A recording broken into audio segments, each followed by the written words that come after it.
ya.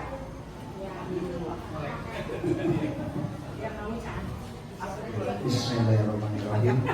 Assalamualaikum warahmatullahi wabarakatuh.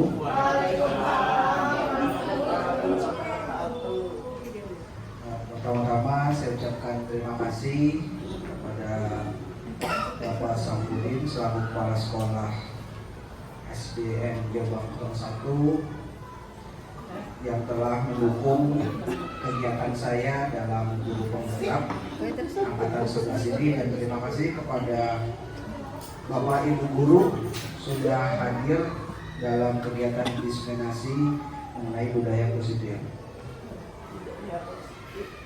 Puji syukur atas kehadiran Allah Subhanahu wa taala yang telah melimpahkan rahmat serta hidayahnya kepada kita sehingga kita bisa berkumpul di tempat ini dalam kegiatan sharing ini Bu ya. Sharing bukan seminar gitu. Sharing aja apa yang saya alami selama pendidikan guru penggerak ini, bukan menggurui Bapak Ibu, pasti Bapak Ibu juga udah lebih hebat ketimbang saya, dan mungkin juga apa yang saya lakukan di guru penggerak Bapak Ibu juga pasti sudah pernah melakukan, hanya mungkin belum sadar tentang budaya positif ini. Ternyata mungkin nanti di benaknya saya pernah nih melakukan ini, berarti sedikit sudah melakukan. Siapa tahu nanti di CGP angkatan 12 Bapak Ibu tergerak untuk ikut CGP ini. Salawat serta salam tidak lupa kita aturkan kepada junjungan kita Nabi besar Muhammad SAW beserta keluarganya, sahabatnya, dan insya Allah sampai kepada kita sebagai umatnya.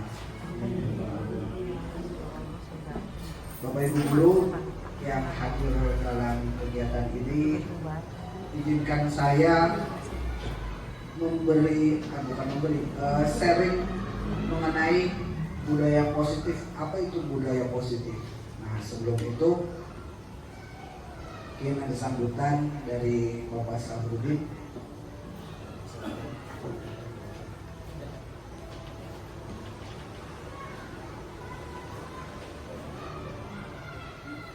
Assalamualaikum warahmatullahi wabarakatuh. Waalaikumsalam warahmatullahi wabarakatuh. Yang saya hormati Bapak Edi yang selaku penyampaian materi pada saat ini berkaitan dengan budaya positif, Ibu-ibu dan Bapak Guru SDN Jombang 1 yang hadir dalam kesempatan ini. Alhamdulillah kita panjatkan puji syukur kepada Allah Subhanahu wa taala di pada siang ini kita bisa berada di tempat ini dalam rangka mengikuti penjelasan yang akan disampaikan Pak Edi berkaitan dengan materi aksi nyata modul 1.4 yaitu budaya positif. Bagaimana itu budaya positif dan apa yang keberuntungan kita, apa keuntungan kita berkaitan dengan budaya positif mungkin akan dijelaskan oleh Pak Edi ya. Mudah-mudahan hal ini bermanfaat dan bisa dilaksanakan oleh Bapak Ibu guru sekalian. Nah, kemudian saya berharap untuk guru penggerak ya, di SD lain di Jombang 2 itu ada 11 orang yang sudah mengikuti program guru penggerak. Kemudian di Jombang 3 ada lebih dari 5 orang gitu. Alhamdulillah kita Jombang 1 yang sekolah yang dalam dari biasanya sekolah kita sekolah inti ya. Alhamdulillah untungnya ada Pak Edi, ada satu ya. Ada satu. Kalau enggak mah ya sekolah inti nggak ada guru penggerak. Dan ibu untuk guru penggerak itu jangan ini ya. Untuk kegiatannya sekarang ya wajar kalau sibuk sih ya. Tapi tolong untuk selanjutnya yang mungkin apalagi punya angan-angan ingin jadi kepala sekolah yang untuk PNS ya. Untuk yang P3K sampai saat ini regulasinya belum ketahuan bagaimana ya. Tapi yang PNS itu kalau ingin jadi kepala sekolah itu harus lulus dulu mengikuti kegiatan guru penggeraknya ya. Dan untuk saat ini kebetulan guru penggerak yang ada di Tangsel itu masih sangat kurang ya. Walaupun ada, tapi maaf ya untuk saat ini untuk guru untuk Bapak Ibu untuk mengikuti guru penggerak itu jangan berpikir untuk kepala sekolah ya. Pokoknya nambah ilmu gitu ya. Kayak Bu Wati, Bu Eli, Yunani, yang walaupun lagi pensiun nggak apa-apa, sekarang bisa kok. Udah mau pensiun. Nggak apa-apa, orang ilmu. Oh. Jadi itu saja, mudah-mudahan kegiatan ini bisa bermanfaat. Kurang lebihnya mohon maaf. Assalamualaikum warahmatullahi wabarakatuh.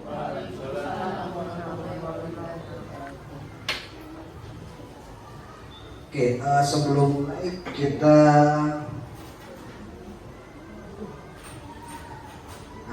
ice breaking dulu ya Bu. Nah, Bu.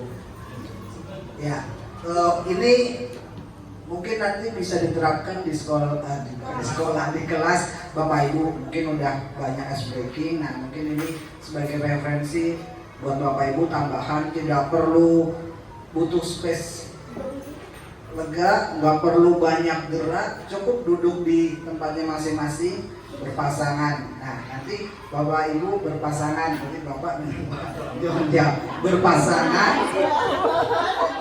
ya berpasangan. Ya kalau yang ada pasangannya boleh bertiga deh, boleh bertiga, saling berhadapan, berikan senyuman yang terindah untuk pasangannya, berikan sama Ibu Tita. Nah, jangan pasangan 30 detik aja. Nanti saya akan waktuin timekeeper. Ya, 30 detik senyum. Lihat pasangannya masing-masing. Ini belum mulai udah ketawa. Kita coba ya. Kita coba saling berhadapan-hadapan. Udah ketahuan dulu kan belum gitu. Udah siap Bapak Ibu ya? Kita coba saling berhadapan, saling tatap-tatapan, berikan senyuman yang terbaiknya.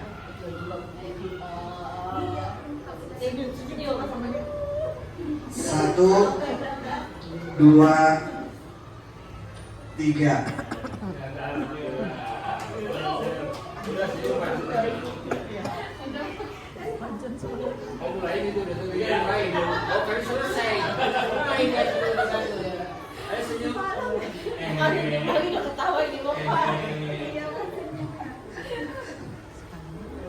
Berikan senyuman yang terbaik.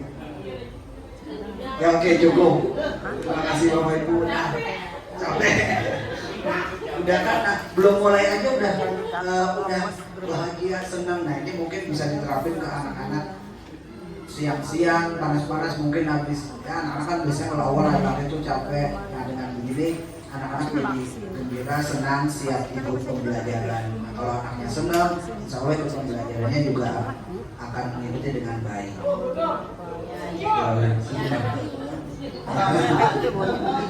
Ini simpel, mungkin Bapak Ibu juga udah banyak mungkin ya di kelasnya udah melakukan sebelum mungkin pas masuk ada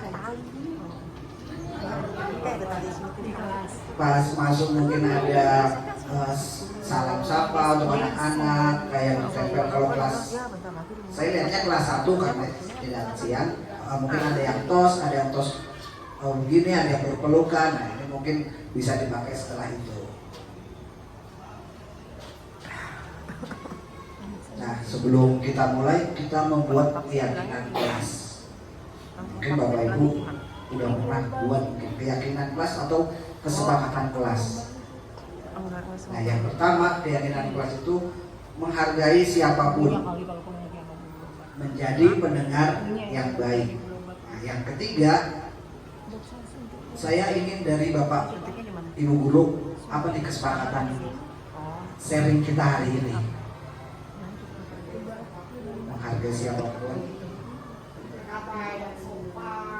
kata yang sopan,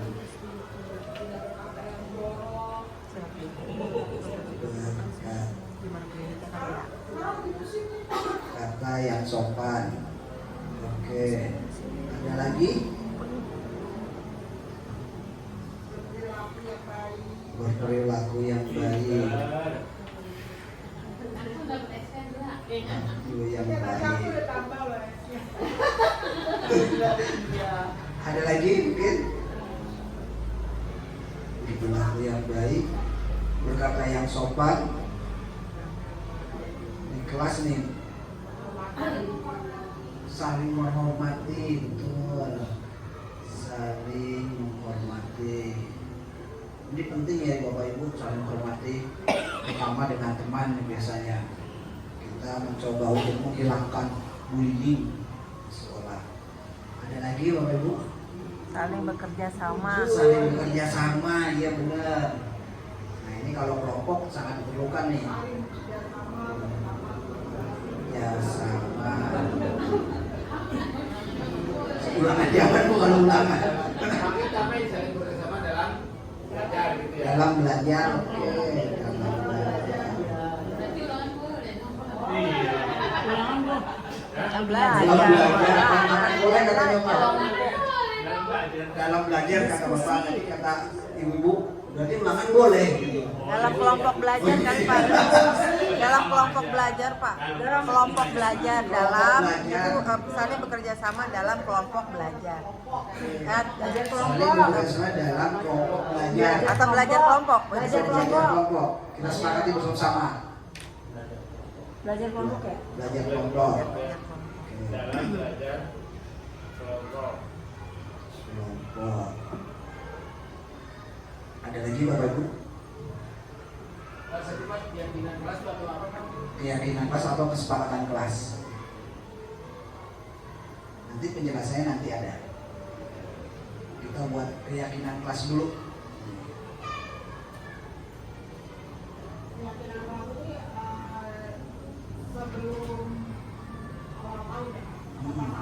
Iya, awal tahun. Ya, Iya, kesepakatan kelas. Iya, sebelum belajar kita sebelum memulai. cukup berarti ya? Oke, bukan. Berarti Bapak Ibu guru sepakat ya dengan yang pertama, keyakinan kelas kita itu menghargai siapapun, menjadi pendengar yang baik, berkata yang sopan, berperilaku yang baik, saling menghormati, saling bekerja sama dalam belajar kelompok. Sepakat ya Bapak Ibu? Sepakat ya.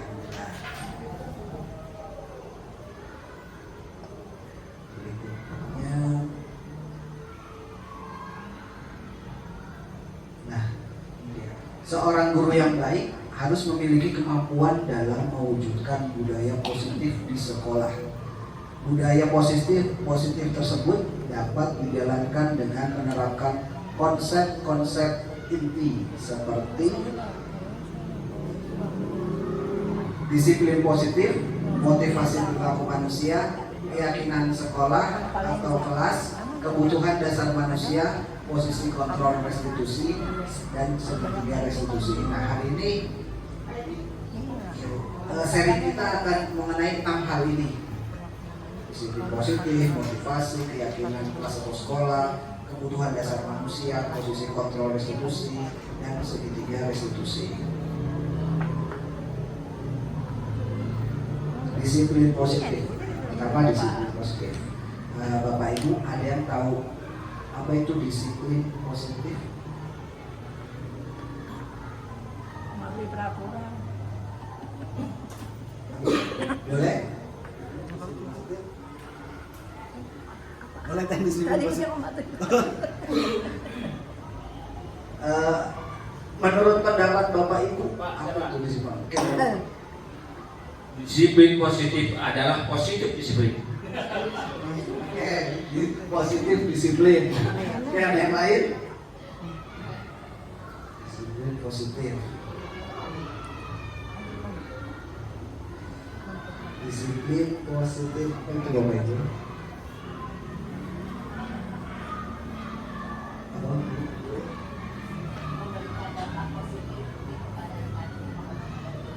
Memberikan dampak positif kepada rekannya atau siswa lain. Oke, memberikan.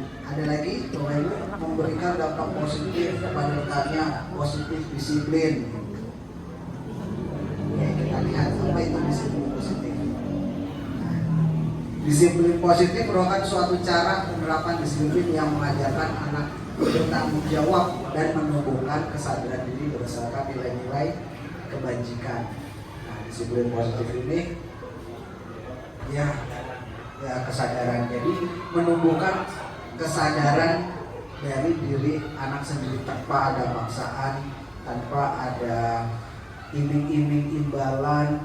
Jadi sadar dari diri sendiri, oh ini saya salah nih, saya melakukan salah ini, kalau saya melakukan salah ini konsekuensinya apa. Nah, itu disiplin positif. Disiplin positif lebih ke arah disiplin diri yang mengontrol diri dari dalam melakukan segala tindakan. Nah, jika kita bisa menerapkan disiplin positif kepada anak-anak, insya Allah anak-anak bisa mengontrol diri. Tidak ada lagi yang namanya memberi kata-kata kasar atau kata-kata yang tidak enak kita dengar. Pasti di zaman yang modern ini kan pergaulan sangat gimana ya? Dibilang bahaya juga, bahaya, dibilang enggak juga, sebenarnya bahaya. Nah, kalau anak-anak sudah menerapkan ini pada diri sendiri, maka dia akan sadar apa yang dia lakukan. Segala sesuatu yang dia lakukan, aku bertindak ini salah enggak ya? Nah, dia akan menjadi koreksi diri sendiri. Jadi sebelum dia melakukan, dikoreksi dulu. Oh, ini salah, berarti saya jangan melakukan seperti ini. Saya marah berkata seperti ini, jangan, harusnya bersikap seperti apa. Nah, itu nanti akan ada kontrol dalam diri mereka sendiri. Pak, itu Pak, apakah tidak ditambahin gitu? Disiplin positif adalah kesadaran diri untuk disiplin diri yang dapat mengontrol diri dilakukan tindakan sehingga sesuai dengan tata tertib gitu. Tata tertib. Dengan baik-baiknya itu sesuai aturan gitu. Oke, nanti tata tertib ini dibahas ke keyakinan kelas, Pak. Nah, jadi sebenarnya spill dikit ya. Sebenarnya peraturan itu kan dibuat oleh hanya beberapa pihak ya, Bapak Ibu. Kayak misalkan peraturan yang ada di sekolah tidak boleh coret-coret dan lain-lainnya. Nah, itu dibuat hanya beberapa orang, tidak diikuti, tidak dibuat bersama siswa. Nah, nanti penjelasannya nanti Pak, masih panjang.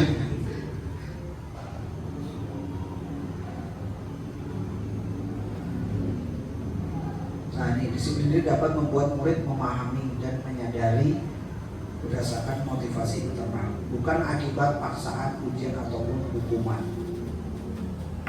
Nah, ini murid itu sudah memahami seperti yang tadi saya bilang, memahami segala tindakan yang mereka lakukan. Motivasinya tidak dari luar, imbalan lakukan. Saya datang tepat waktu biar dapat pujian dari guru atau teman-teman. Saya belajar di rumah disuruh orang tua agar mendapatkan imbalan uang jajan lebih. Nah, itu jadi motivasi yang keluar dari dalam diri anak tersebut. Nah, tadi nilai-nilai kebajikan. Nilai-nilai kebajikan ada banyak. Di kurikulum kita adanya profil pelajar Pancasila. Nah, profil Pancasila ini sudah mencakup segala nilai-nilai kebajikan yang ada. Yang pertama itu beriman, bertakwa kepada Tuhan Yang Maha Esa, dan berakhlak mulia, berkebinekaan global, bergotong royong, kreatif, bernalar kritis, dan mandiri.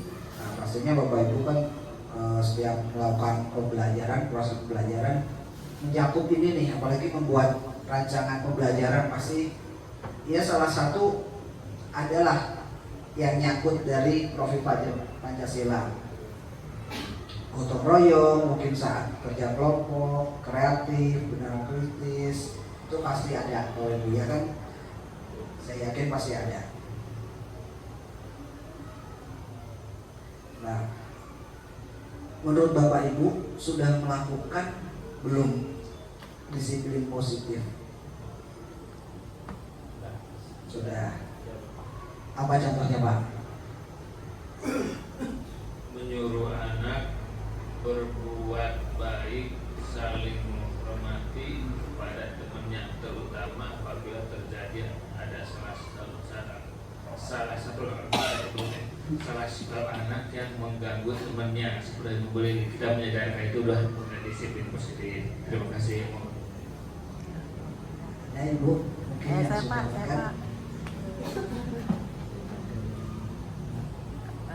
Saya apa namanya, anak-anak sekarang sudah paham di kelas saya. Jika bel masuk, mereka sudah tidak perlu disuruh lagi ya. Mereka sudah paham untuk yang bertugas minggu itu untuk memimpin temannya membaca doa sebelum belajar. Kemudian setelah pada saat pulang, siswa yang bertugas pada minggu itu sudah paham tugasnya, dia akan langsung maju ke depan dan memimpin temannya untuk membaca doa sebelum pulang.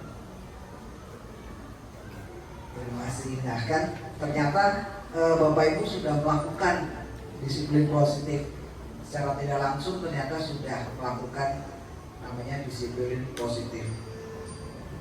Mungkin kalau ya sesimpelnya aja kita menyambut anak mungkin ya, sebelum masuk ke kelas kita menyambut anak atau saat di depan kelas, nah itu udah termasuk disiplin positif.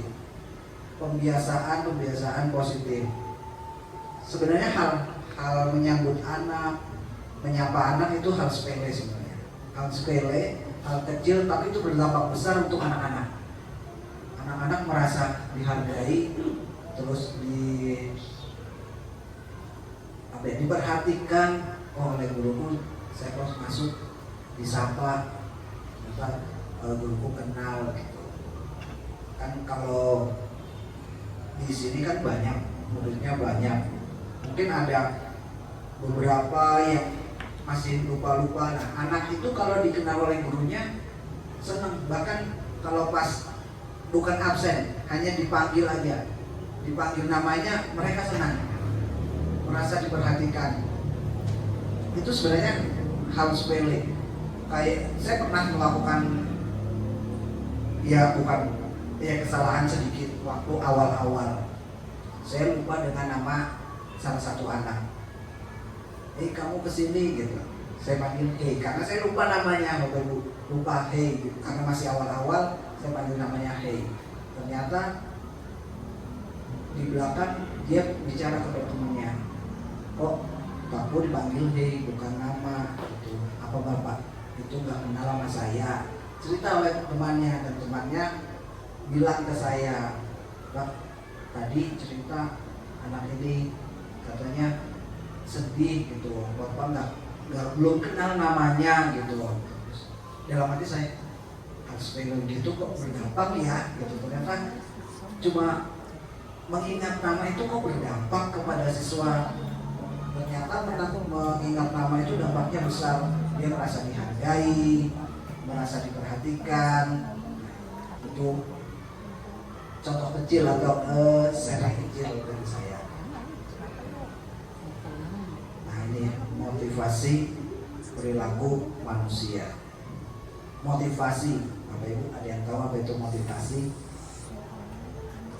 Pasti sudah tahu. Dorongan, ya, dorongan. Nah, ada lagi dorongan, motivasi benar dorongan. Kita lihat apa itu motivasi. Nah, motivasi perilaku manusia, dorongan.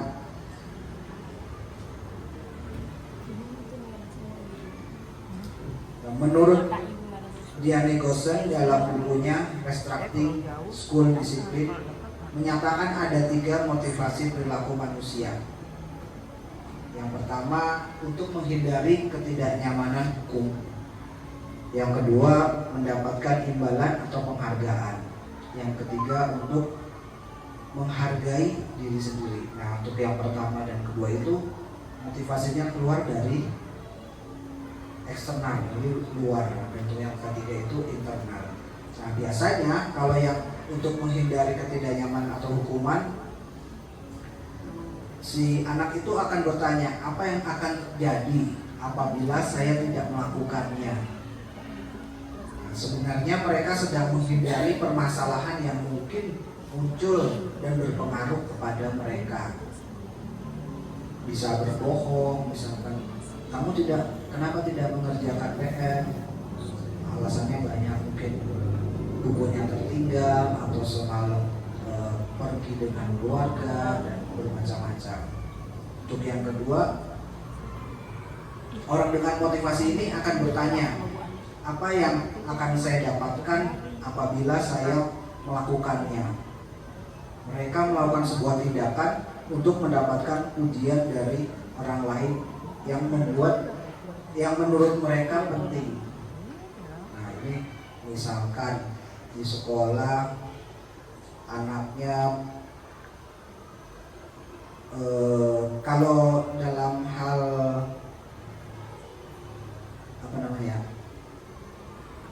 lawan antar kelas bersaing. Nah, kalau bersaing dalam hal positif itu bagus. Nah, ini untuk mendapatkan imbalan. Misalkan siapa yang bisa menjawab pertanyaan ini mendapatkan uang sekian. Nah, itu imbalan, untuk mengharapkan imbalan. Ini bagus sebenarnya, tapi hanya untuk beberapa kali, tidak untuk berkelanjutan. Nanti akan dengan adanya imbalan itu anak tidak akan kreatif nantinya untuk sekali, 2 kali. Nah, itu nanti kalau kita tidak memberikan, jadi bilang kok ibu tidak ngasih lagi, bapak tidak ngasih lagi. Nah, jadi nanti motivasinya kalau udah yang ketiga, keempat berikutnya tidak ada imbalan, mereka akan males jawabnya, kan nggak ada yang menjawab. Yang ketiga, orang dengan motivasi ini akan bertanya, akan menjadi orang yang seperti apa bila saya melakukannya. Mereka melakukan sesuatu karena nilai yang mereka yakini dan hargai, dan mereka melakukannya karena mereka ingin menjadi orang yang melakukan nilai-nilai yang mereka yakini tersebut. Nah, ini prinsip misalkan dia tidak mau mencontek, ya karena teman yang lain mencontek, dia tidak akan mau karena motivasinya dari dalam diri. Saya tetap dengan jawaban yang saya punya, walaupun itu nanti salah, tapi itu hasil saya sendiri. Itu keyakinan sekolah atau kelas. Nah, ini keyakinan kelas atau sekolah. Tadi keyakinan kelas atau sekolah itu berarti kesepakatan bersama, prinsip-prinsip yang disepakati oleh guru dan murid. Ya. Kenapa keyakinan sekolah tidak peraturan? Nah, ini keyakinan sekolah atau kelas berupa pernyataan-pernyataan universal yang mudah diingat dan dipahami dan harus diterapkan di lingkungan sekolah. Nah, ini kenapa saya bilang harus, karena ini untuk mengontrol anak di kelas. Ini untuk mengontrol anak di kelas. Mereka punya kesepakatan yang mereka buat sendiri. Mereka memiliki kesepakatan yang dibuat bersama-sama. Ya. Kalau misalkan peraturan yang sudah ada di sebelumnya, tidak boleh mungkin mencontek, tidak boleh apa, mungkin yang buat adalah guru kelas. Ya, yang buat adalah guru kelas. Anak merasa itu harus dilakukan tapi secara terpaksa. Nah, kalau keyakinan kelas ini dibuat oleh bersama-sama dengan murid, dengan ide-ide mereka, maka mereka akan tergerak sendiri dari dalam diri. Oh, ini aku yang buat nih, kita yang buat. Jika melakukan kesalahan maka akan ada koreksi dalam diri sendiri. Tidak ada paksaan, ini aku tadi loh yang menyetujui, aku yang menyampaikan ide-ide ini, berarti aku tidak boleh melanggar keyakinan kelas ini. Nah, keyakinan sekolah atau kelas ini menurut saya penting. Saya sudah menerapkan di awal tahun pembelajaran kemarin, sudah saya terapkan di kelas 6 keyakinan. Tapi jujur mungkin karena masih awal, masih pertama, masih belum berhasil 100%. Nah, itu butuh adanya Sinambungan.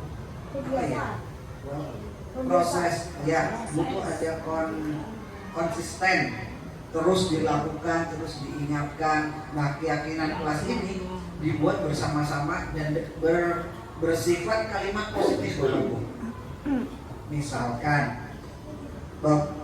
Bapak Ibu buat keyakinan kelas seperti apa? Satu kalimat aja. Ya. Nah, di dalam kelas tidak boleh berisik. Nah, anak setuju itu ya? Anak setuju tapi tetap aja berisik. Ya, kadang-kadang itu butuh konsisten. Dan yang kedua, gunakan kalimat yang positif. Anak dilarang berisik. Coba Bapak Ibu kalau pas lagi jalan pulang atau berangkat, ada di pinggir jalan iklan jangan tengok ke kiri. Tengok kan? Tengok kan, maka dari itu gunakan kalimat positif yang anak-anak dengar itu jangan berisik. Sepemahaman mereka itu berisik. Jadi gini, ayo berisik. Ya, nah benar. Ayo berisik. Jadi motivasinya ayo berisik. Nah, jadi gunakan Ayonya, ayo. ayo berisik. Jadi gunakan kalimat yang positif. Apa Ibu? Bapak Ibu kalau kalimat positifnya jangan berisik di kelas. Kalau jangan berisik yang dia dengar berisiknya. Berisik. Kalau ayo berisik, ayonya. Titik bagus kah katanya? Berisik titik-titik koma baguskah? Gitu. Itu pertanyaan Bapak. Belajar kondusif. Oke, ada lagi? Belajar diam. Belajar diam. Nanti kalau ditanya diam. Belajar jangan bicara. Dilarang mencontek. Itu Itu masih kalimat negatif.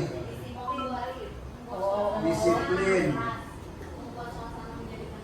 Nah, membuat suasana jadi tenang. Usaha macam lagi. Kayak gimana? Lebih pas. Jadi usahakan Bapak Ibu saat membuat keyakinan kelas ini nanti bisa diterapkan, boleh diterapkan setelah ini. Anak-anak dibuat bareng-bareng nih.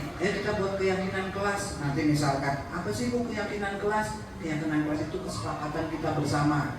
Di kelas ini apa yang tidak boleh kalian lakukan dan apa yang boleh kalian lakukan. Gitu. Nanti buat aja. Ibu catat aja apa yang semua ide-ide dari anak, catat tidak boleh, begitu nggak apa-apa. Nanti Bapak Ibu sendiri yang perbaiki. Nah, nanti diperbaiki. Berarti kalau tidak boleh berisik apa anak-anak? Maka anak-anak akan biasanya memberi tanggapannya. Diam Bu, atau diam saat pembelajaran atau mendengarkan saat guru. Nah itu nanti anak-anak bakal ada kata-kata dari mereka gitu. Nanti dibuat ya buatlah suasana tenang benar Bapak. Nah setelah itu jangan terlalu panjang-panjang atau jangan terlalu banyak-banyak. Cukup yang nanti inti-intinya aja. Misalkan simple, misalkan nanti ada 12 atau 10 kata, buatlah itu dirangkum menjadi beberapa kalimat saja. Karena kalau anak-anak harus menghafal banyak, susah. Jadi yang dikit-dikit aja tapi mencakup semuanya. Gitu ya Bapak Ibu. Nah ini contoh keyakinan kelas 9C. Nah ini contohnya.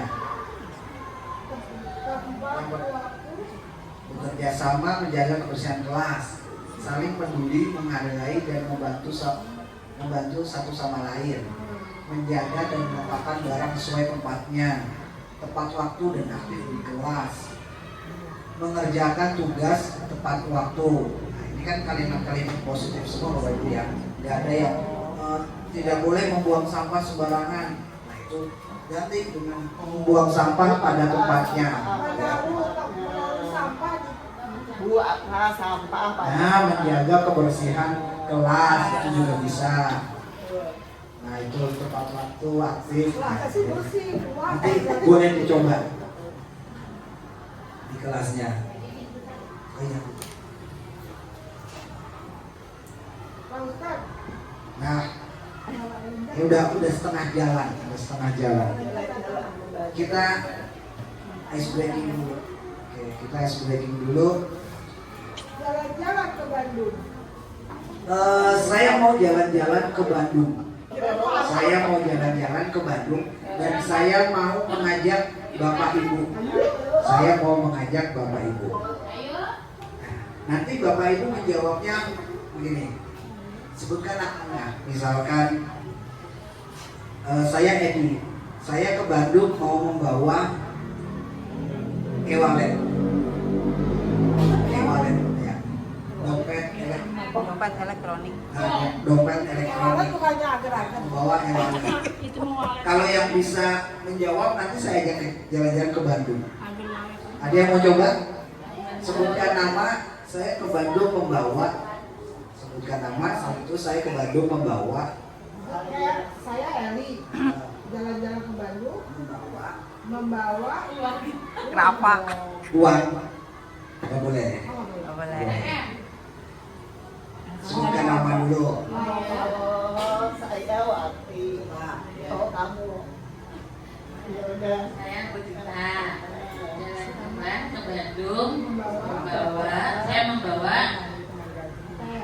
ATM.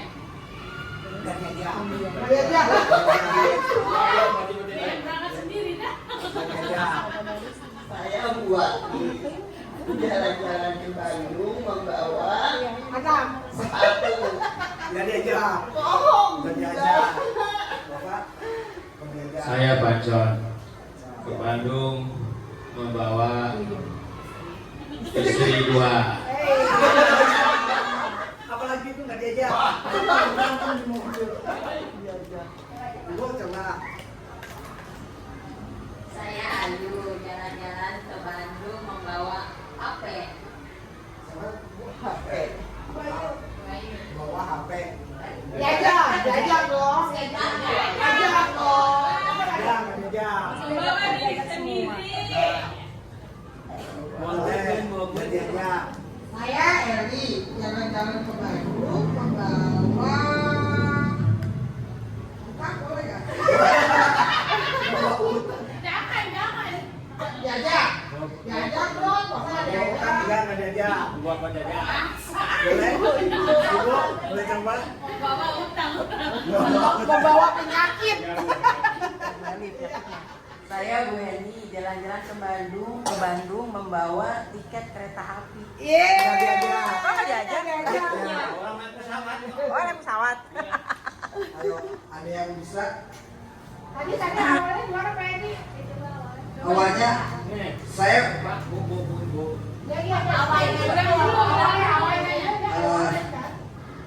saya Edi jalan-jalan ke Bandung membawa e-wallet.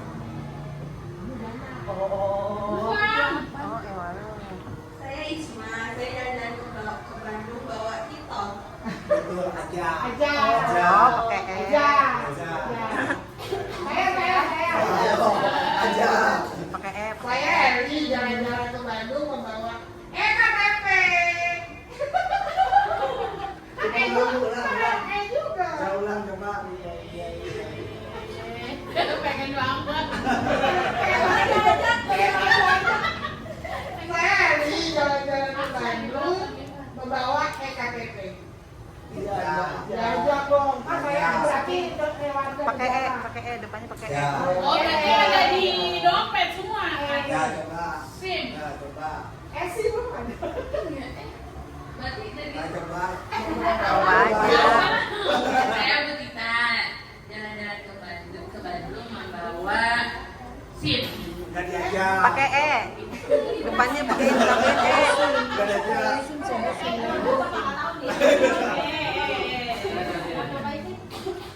Saya Bacon jalan-jalan ke Bandung bawa nasi uduk. Nggak diajak.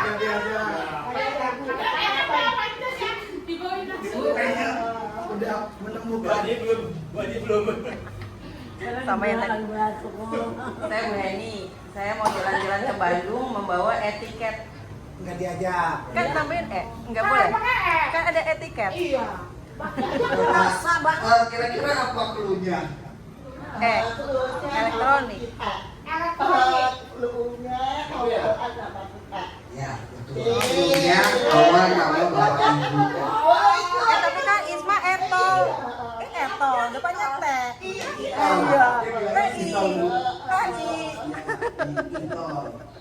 Jadi klunya nama Bapak Ibu. Nah, itu bisa dipraktekin nanti di kelas. Anak-anak mikir nih, kok bisa Bu? Etol. Kalau Ima saudara bukan O, Ini nanti bisa diterapkan mungkin.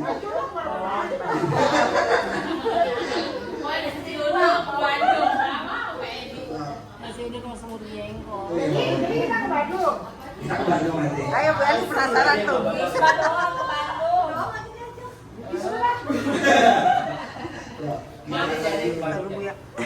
Saya mau Kebutuhan dasar manusia. Kebutuhan dasar manusia. Menurut Bapak Ibu, apa kebutuhan Bapak Ibu? Kebutuhan dasar manusia. Makan.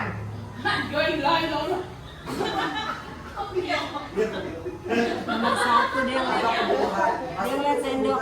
Ya iya.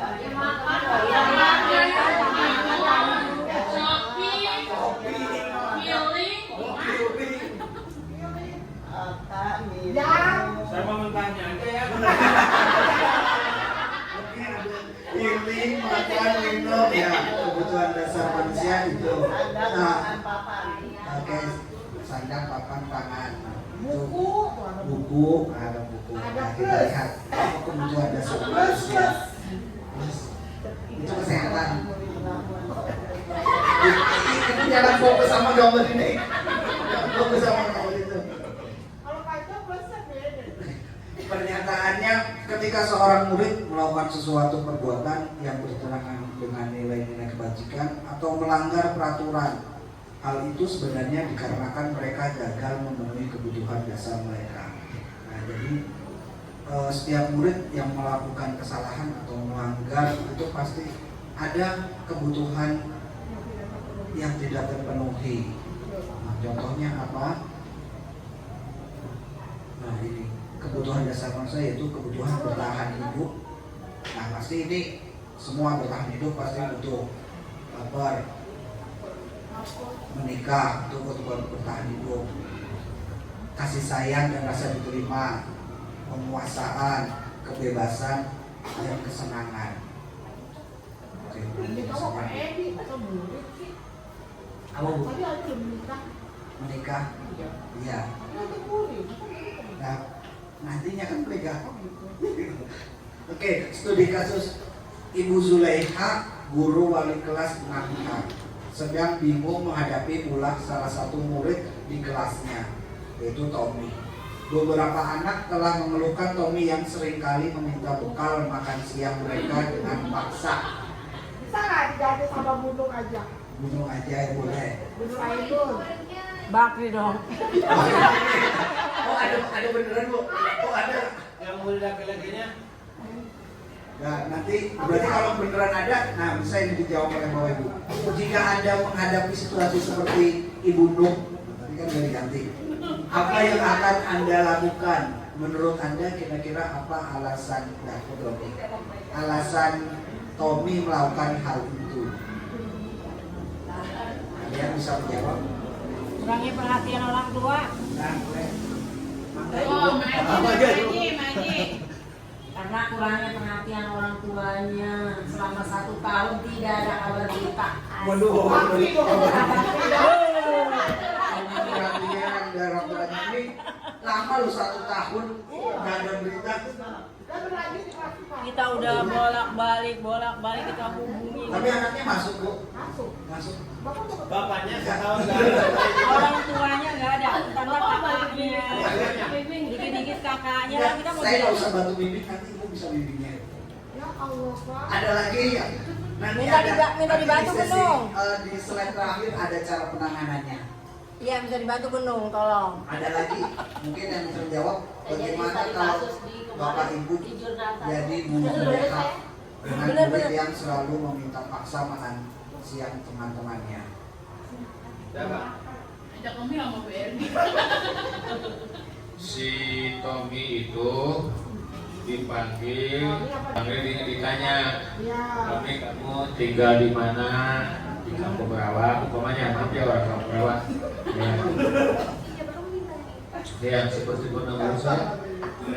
Kemudian ya kamu kerja apa? Bapak saya nyari botol aqua. Ibu, ibu kamu apa? Ibu siapa jadi badut? Ya pulangnya sore. Terus kamu ya berkat sendiri, bajunya juga Pak dari setrika, beberapa setrika karena itu sehingga dan juga bawah, jadi kita menyarankan tapi untuk anak tersebut dipanggil orang tuanya juga supaya dinormalkan gitu, karena tidak normal ya itu seperti perilaku si Tommy sendiri mungkin karena sering meminta bekal makan siang temannya berarti dia lapar, berarti makannya kurang, berasal dari orang tua yang kurang mengirim. Ada seperti itu, saya mengalami pas sekitar tahun 90-an seperti itu. Ternyata ya belum lahir ya ternyata bocah itu ibunya banyak, tidak bertanggung jawab, bapaknya itu ada di mana-mana waktu itu ada itu ya. Ibunya ya, jadi bapaknya tuh punya istri di Cilalong, punya istri di Kampung Bono, punya istri di Sawil, kembali ya. Ya ini ya ibu juga nyamperin ya yang memang saya kurang ini bapaknya ya bapaknya itu ternyata bapaknya saya udah kenal sama bapaknya itu bapaknya RT ya RT ya akhirnya ya sering bayaran itu bocah karena hukum tahan beda masih saya. Nah jadi solusi untuk anak itu untuk urusan makan mah tidak bisa ditinggal sehingga dia minta kepada temennya juga baca, ada kasihan temennya, tapi masih terus bosannya juga kan, ya, jadi mungkin ya harus waktu itu solusi bisa panggil RT juga minta dibantuan dari RT waktu ada bantuan di desa namanya apa ya, ada gitu Pak ya, tahun 90 buat SP gitu, karena banyak yang pakai buat SP ya. Begitu Bapak, terima kasih. Terima kasih Bapak. Ibu ada yang mungkin punya pemikiran yang beda cara bagaimana gagal belajar ulang kasihan.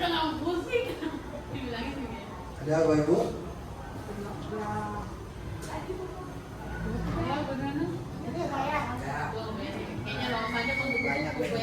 Saya mau belajar Bandung.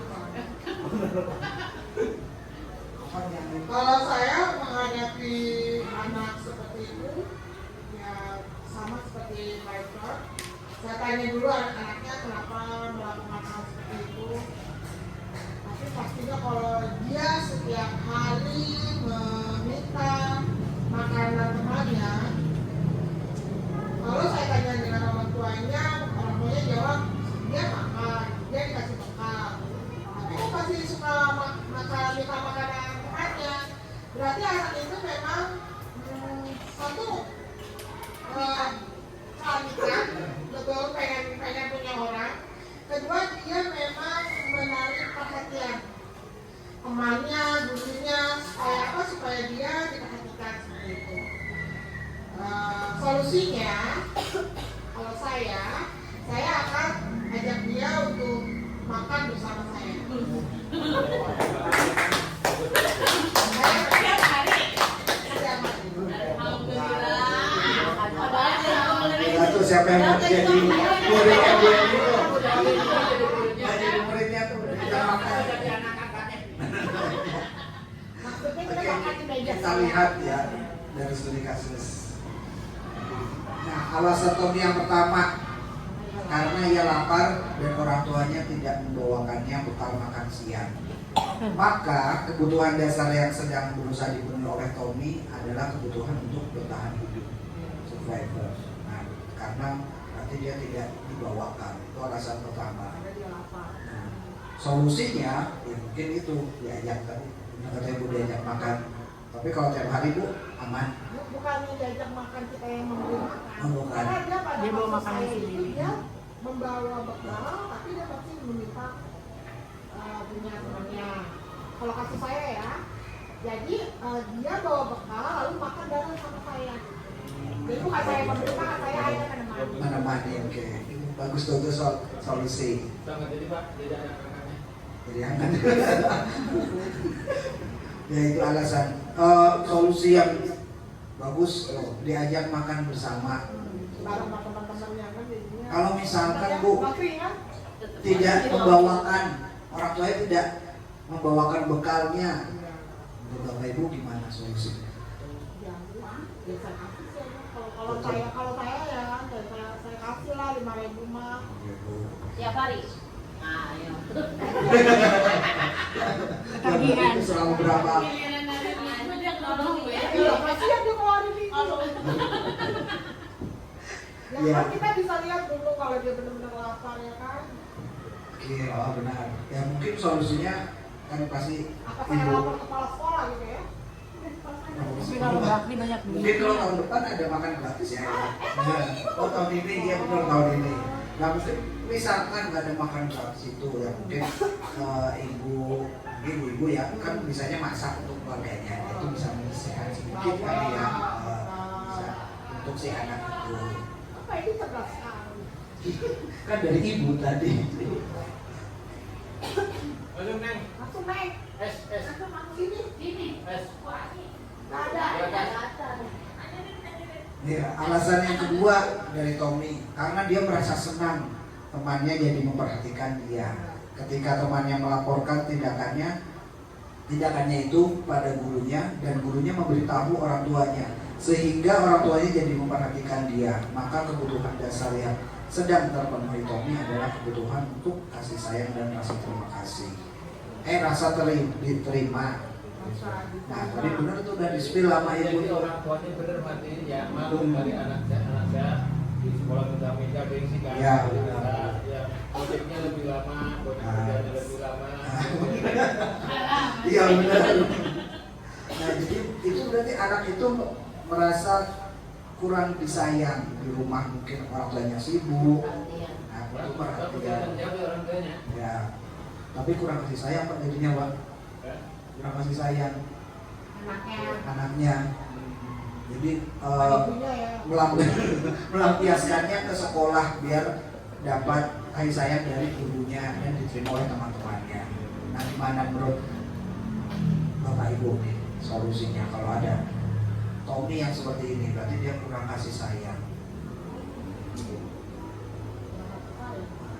Pasti kan Kasih sayang itu berarti dia sayangnya Pak manja berarti dia. Dia. Ya. Terus harusnya dia baik Pak. Kalau kami mikir lu. Enggak. Besok kamu sekolah lagi Pak. Nah kan ini pasti ada nih kasus-kasus seperti ini di tiap sekolah, tiap kelas pasti ada untuk perhatian, mungkin ada. Kalau dulu di sekolah saya perhatiannya lucu Bu, dia kesurupan, pura-pura Bu, coba dikasih, biasanya kan kalau kesurupan kasih kopi pahit, masuk ya Bu, dia kan disembur Bu, disembur, nangis, nah kalau temannya emang dia begitu sering cari perhatian, caper gitu. Nah biasanya banyak deh, enggak banyak sih, sering adalah ya mungkin ada yang tidak terdeteksi, tidak terlalu lihat tuh banyak. Biasanya ada yang ngelendot ke gurunya, nah itu tanda-tandanya kurang kasih sayang. Yang ketiga alasannya yaitu karena temannya jadi takut dengan dia dan menuruti keinginannya, maka sebetulnya Tommy sedang berusaha memenuhi kebutuhan dasarnya akan kekuasaan. Nah, ini orang-orang yang biasanya bahasanya apa ya, centeng di kelas.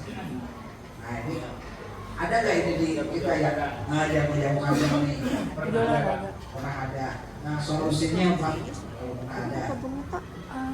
Ya, saya pernah punya murid yang sampai disebut jago karang waktunya itu bersikap pelajaran tidak studi, mana dia bahasa Inggris, kursanya mah kecil Pak, tapi matanya gede gitu. Itu sekelas bisa kursi terbalik semua, asal pelajaran waktu bahasa Inggris punya udah almarhumah. Ya, anak itu berani. Akhirnya sampai orang tuanya bilang Pak Tos terserah dah, sama bocah-bocah juga juga tinggal ngajiin. Saya malu kepada juga marah dia. Kakak disabutin sampai habis ke rumah beli bambu. Itu kan pagar gede terbu yang itu habis dikumpulin di situ. Kayaknya saya ibu kalau sama macam-macam apa ya jangan kesini ya. Iya, akhirnya saya ancam dia mau dipindahin sekolahnya masih belum takut. Namanya saya bukan seperti guru Pak. Saya pernah ngaji dia, kamu kalau berbuat lagi di kelas kalau sudah baik, kamu akan bawa buku. Sampai begitu saya benar. Iya, tapi saya udah balik ke orang tuanya.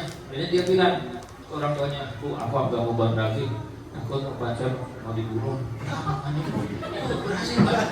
Iya, tapi saya itu kan kalau tahu mah berat apa kali sekarang ya. Apa asal saya? Tapi waktu itu saya begitu saya orang kampung Gunung. Iya. Ya, tapi sebelum saya bilang orang tuanya. Iya, kampung Gunung. Karena 13 ini, rumah juga hafal saya. Iya.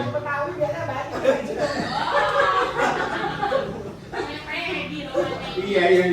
Dari mana ya? Jadi berhasil dan sampai dia sudah setelah waktu kerja di pertanian apa? Di Palmerah tuh.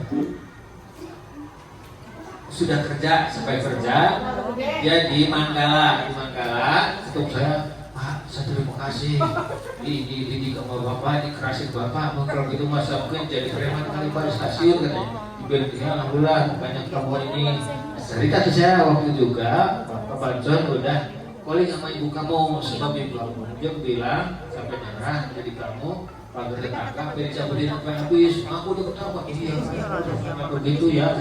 Nanti hati kamu awas anak kamu kata saya. Jadi berterima kasih Pak ya kerja di Manggala waktu dia tuh bagian apa gitu. Itu Pak terima kasih. Salah. Solusinya mantap banget ya sampai mau ancamannya membunuh. Tapi kalau sekarang kan nggak bisa gitu ya. Ya kita nggak bisa diancam.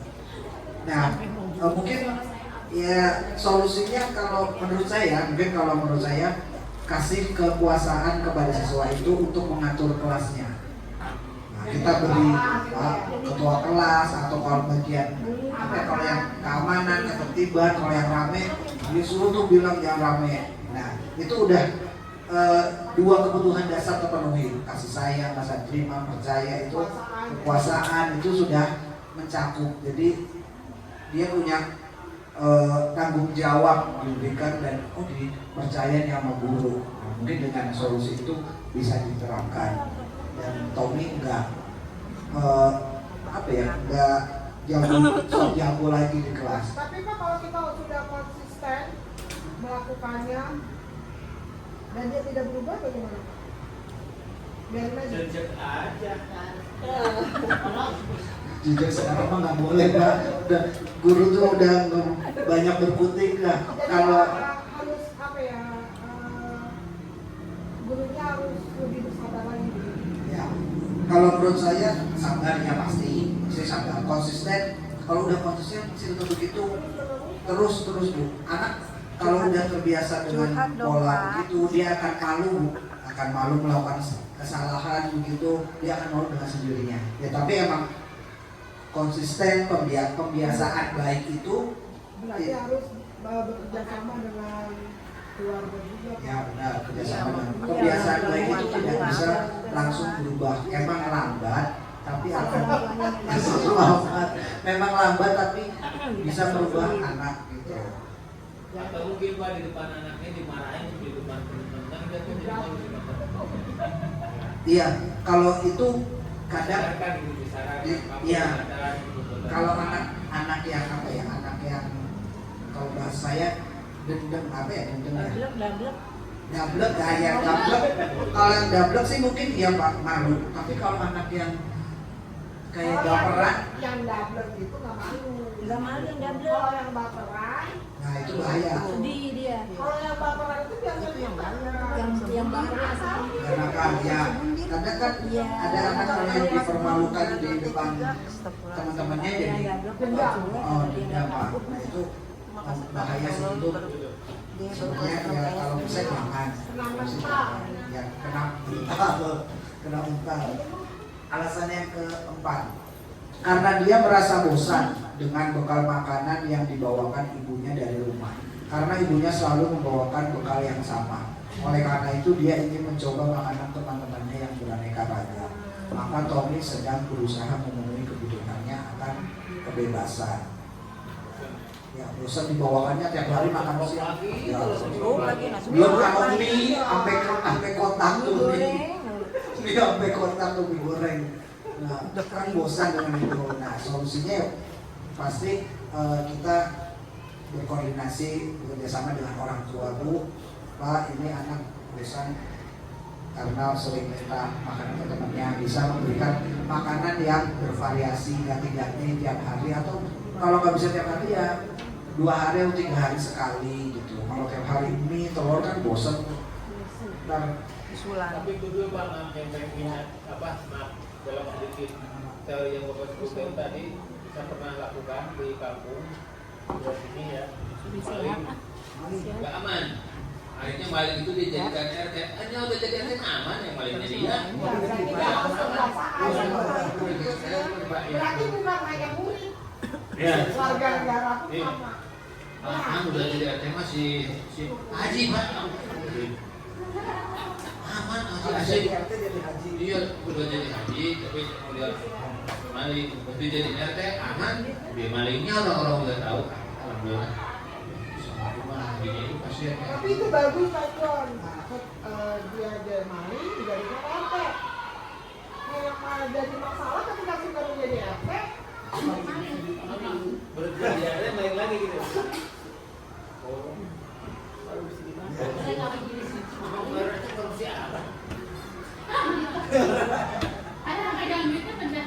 iya. Berarti bendahara yang korupsi ya.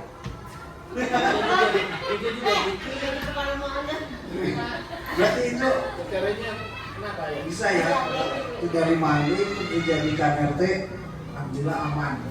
Berarti kekuasaan. Kalau dibalik, Ini Bapak tadi cerita keamanan kan? Ya, keamanan. Keamanan ketua kelas dia mengatur kelasnya tuh. Alasan yang terakhir, karena ia melakukannya karena iseng saja dan dia menikmati ekspresi wajah teman-temannya yang kesal. Karena dia diambil makanannya dan menuruti dia. Ekspresi teman-temannya itu lucu, maka berarti Tommy sedang berusaha memenuhi kebutuhan akan kesenangan. Jadi iseng, anaknya iseng.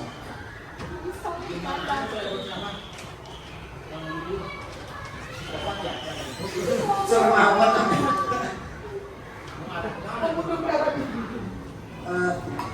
Hiperaktif kali Pak. Hiperaktif kan. Bisa obat kayaknya serem banget Pak. Bisa obat kayaknya serem banget. Dia menyenangi teman yang menderita kan? Iya, tapi kayaknya belum sampai ke ranah itu. ya jauh Pak. Itu kayaknya serem banget. Jauh lah, ke Bandung jauh kan? Ke Bandung masih jauh. Nah ini posisi kontrol restitusi. Nah, mungkin ini agak asing ya di telinga Bapak Ibu. Restitusi, kontrol, restitusi, kontrol. Apa itu Bapak Ibu kontrol? Mengendalikan Pengawasan. Kalau restitusi apa? Restitusi apa nanti? Beda ke Bandung kan tadi. Posisi kontrol, restitusi kontrol. Tadi mengawasi ya Bu? Mengawasi, kita cek. Cek. Nah ini posisi kontrol guru. Kita sebagai guru, Itu semuanya itu saya tuh. ya kita sebagai guru tuh harus, nggak harus. Ini posisi kontrol guru tuh penghukum. Guru sebagai penghukum. Guru pembuat rasa bersalah. Guru sebagai teman. Guru sebagai pemantau. Dan guru sebagai manajer. Jadi manajer tuh. Biasanya kalau Bapak Ibu. penghukum. Nah, ini guru sebagai penghukum. Nah, biasanya kita menghardik siswa, memarahi siswa, menyindir, menyiksa. Nah, bahkan ini bersifat verbal dan non verbal atau fisik. Kadang kita menghukum secara fisik atau memarah-marahinya. Contohnya, guru berkata, kalau kamu tidak melakukannya, awas ya, nanti rasakan, dengan nada yang tinggi, marah-marah. Nah, hasilnya biasanya anak memberontak, malah menyalahkan orang lain. Misalkan lempar-lempar, biasanya lempar es batu, lempar es batu, kita memarahinya, menghukum, dia dulu pak, dia dulu yang lempar duluan. Nah, jadi berbohong, tendang-tendangan, dia dulu yang tendang duluan pak, yang mukul duluan. Nah, itu hasilnya itu. Biasanya murid berkata, biarkan saja, nanti juga baik sendiri. Nah, dampaknya kepada murid, dia akan mengulanginya kesalahan lagi, membuat orang merasa bersalah. Nah, ini ceramah. Biasanya kita ceramah, anak seharusnya ini bapak kecewa dengan kamu. Tuh. Kamu seharusnya sudah tahu bla bla bla. Nah, ini dengan nada lembut, tapi menusuk, membuat kepercayaan diri siswa turun.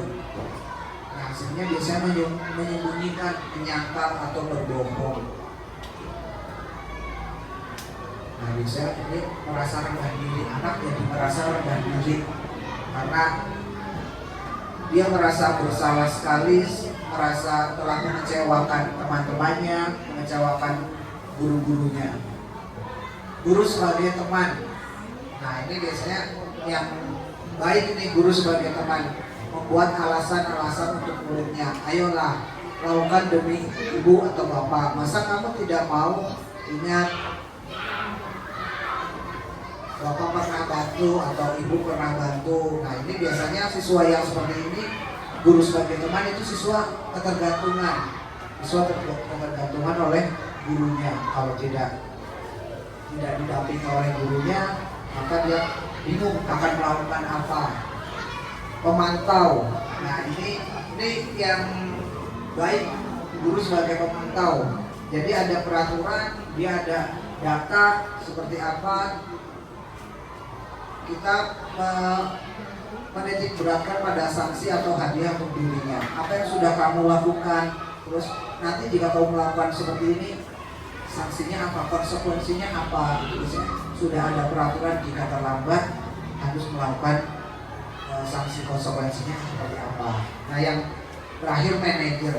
Nah, ini mengajukan pertanyaan-pertanyaan apa yang kita yakini. Nah, ini posisi kontrol terakhir yang diharapkan dimiliki oleh Bapak Ibu guru. Jadi anak itu, kita itu sebagai media mencari solusi. Kita tidak mencari solusi, tapi anak mencari solusi. Kita hanya bertanya pertanyaan-pertanyaan pemantik. Nah, tadi di antara kelima posisi kontrol tersebut, sebaiknya seorang guru menggunakan posisi kontrol manajer. Nah, ini sebagai manajer, guru dapat berbuat sesuatu bersama murid, mempersilahkan murid bertanggung jawab dan mendukung murid agar dapat menemukan solusi. Jadi duduk bareng, berdiskusi, walaupun dia melakukan kesalahan, kita bareng. Tadi Bu Eli dan Pak Cun juga udah baik itu, kalau salah saya ditanya dulu, apa alasan kamu, bukan langsung kamu tadi minta makanan, ngapain langsung dihukum, lari atau berjemur gitu. Enggak begitu, tapi benar tadi Bu Ayu udah mempraktikkan sedikit ulang posisi kontrol institusi sebagai manajer, menanyakan alasan kenapa kamu melakukan itu, terus itu sudah mengaplikasikan sedikit.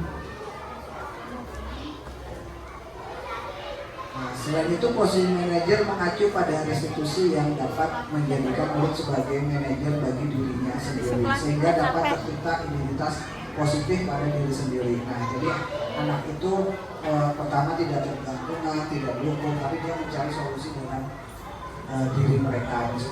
Ya, misalkan aku melakukan kesalahan ini apa nih? Aku bakal kenapa? Apa konsekuensi bagiku?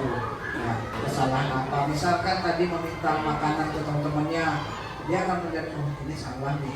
Aku harus bagaimana? Misalkan minta maaf dulu ke teman-temannya, minta ke guru, terus konfirmasi ke orang tua, Pak, aku bosan dengan makanan ini itu setiap hari ini. Nah itu dia akan mencari solusi sendiri tanpa perlu kita mencarikan, hanya mendengarkan alasan mereka kenapa begini, terus bagaimana tindakan berikutnya. Nah itu segitiga restitusi. Nah ini untuk penanganannya, Bapak Ibu.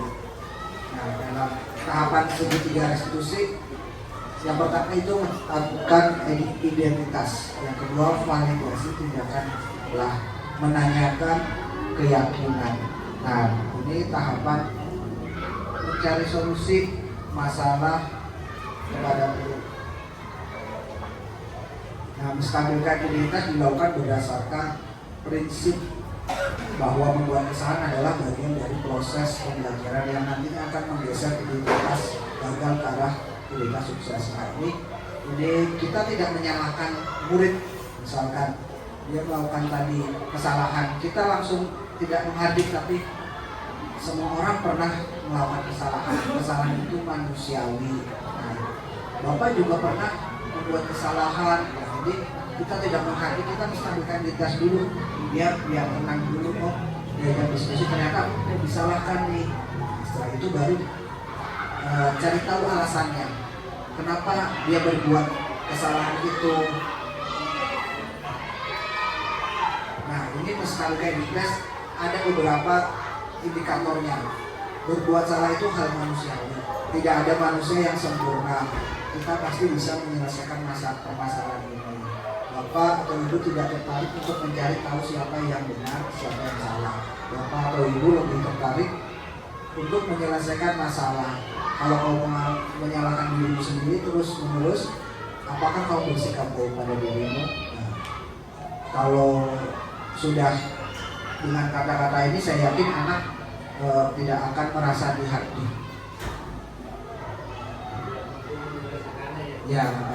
Yang kedua, validasi tindakan yang salah.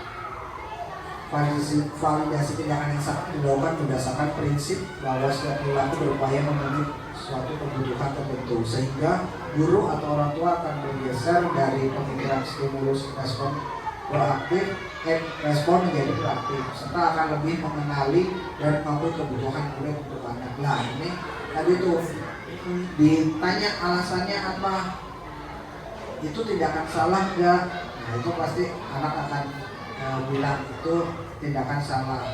Nah bagaimana penanganannya, solusinya? Nah ini kalimat-kalimatnya, kau pasti punya alasan mengapa melakukannya. Apa yang penting bagimu? Kamu boleh tetap berusaha menjaga sikap itu, tapi tambahkan sikap yang lain yang baru. Masalah kamu belajar, maukah kamu belajar cara lain untuk dapat kebutuhan tanpa harus memukul? Nah ini misalkan masalah si anak berantem dengan temannya karena temannya mencoba mencontek kerjaan si B itu. Ya, nah kan itu pasti marah tuh, nyontek sampai bahkan tidak responku sampai gebrak meja. Nah, kan itu hal yang penting juga untuk dipertahankan. Kenapa kamu selalu nyontek ke aku? Dia sampai marah, gebrak meja. Anaknya, makanya dulunya nggak boleh. Itu kan bahaya itu. Gebrak meja sekarang aja nggak boleh. Lempar apalagi lempar kursi. Saya dulu waktu sekolah SPG itu, kalau laki-laki makan sama bayi, kalau perempuan saya jari. Kenapa Pak? Saya gitu.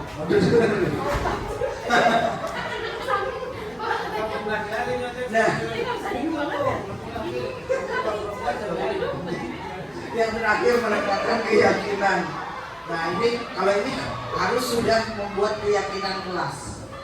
tadi kan sudah disinggung tentang keyakinan kelas. Jadi menanyakan keyakinan dilakukan dengan memberi pertanyaan-pertanyaan bermakna kepada murid atau anak untuk munculnya motivasi secara instinktif sehingga mampu menaikkan keyakinan dengan tindakan yang salah. Nah, kayak kasus Tommy tadi kan berarti keyakinan kelasnya tidak menghargai sesama, tidak menghargai teman. Nah, ini harus dibuat dulu nih keyakinan kelas atau sekolah itu. Nah, indikatornya ada apa nilai yang kita percaya di sekolah atau di kelas kita, nilai-nilai apa yang telah kita sepakati. Kelas yang ideal itu seperti apa sih? Kamu ingin menjadi anak seperti apa? Apa kamu rasakan ketika kamu melakukan itu? Kamu menjadi orang yang seperti apa? Sudah selesai. Thank you, terima kasih.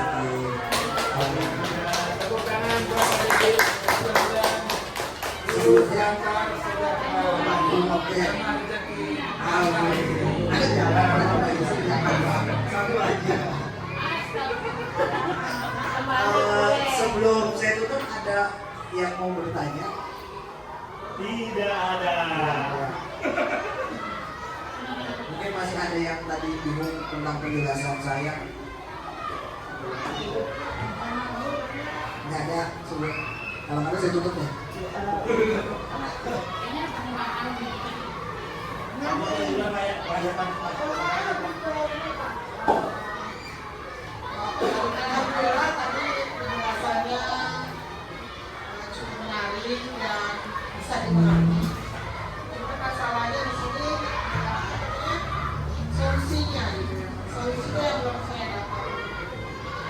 Dan memang itu perlu pembelajaran lebih lanjut. Saya mohon ke Pak Edi untuk nanti pertemuan selanjutnya sudah ada solusinya.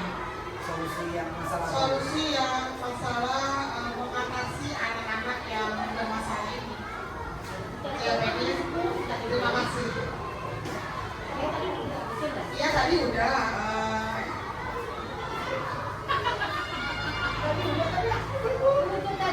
Iya. Belum puas. Oke. Nanti mungkin ada sesi panggil anaknya. Oke. Nanti mungkin ada diskusi berikutnya mengenai segitiga restitusi. Cara penanganannya ada di itu, segitiga restitusi.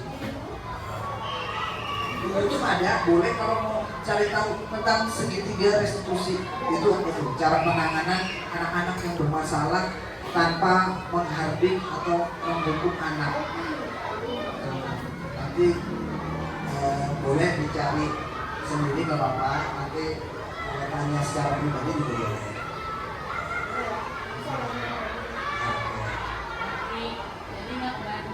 Jadi kita ada lagi Ibu? Cukup ya? Oke. Ya, terima kasih Bapak Ibu. Ya, saya cukupkan. Wassalamualaikum warahmatullahi wabarakatuh.